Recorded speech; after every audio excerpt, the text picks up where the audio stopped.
I found a hidden room in the library.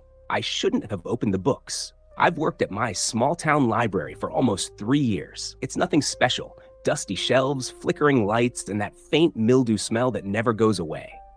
I work the closing shift most nights, which usually means I'm alone for hours. But last week, something changed. It started when I was locking up, checking the basement archives. One of the old metal shelves was crooked, leaning out at an odd angle.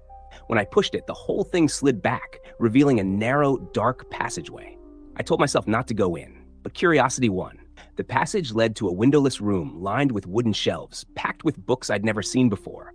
Leather-bound, no titles, ancient. A single dim bulb hung overhead. I pulled a random book off the shelf. Its cover was unmarked except for a symbol, an eye. The first page read, "Practical Applications of the Unseen." I flipped through pages of strange diagrams and handwriting in languages I didn't recognize, except for one section written in English. It was called "To Glimpse Beyond the Veil."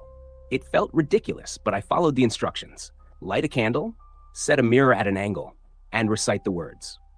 Alone in the silent library, I started chanting.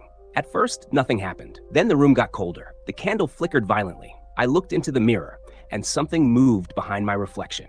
I spun around, nothing. But when I looked back, the figure was closer, tall, with twisted limbs and a face like static on an old TV. I dropped the mirror. It shattered, and the candle steadied.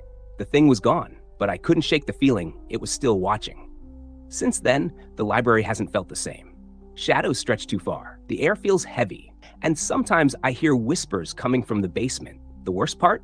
A few days later, I found another book from that hidden room. Not in the basement, upstairs, on the return cart. I went back to the hidden room, told myself I'd return the book, but I grabbed another one instead. Its cover had a spiral. Inside were instructions for something called the listening ritual. Maybe it'll banish whatever I let out, or maybe it'll make things worse. What do you think I should do?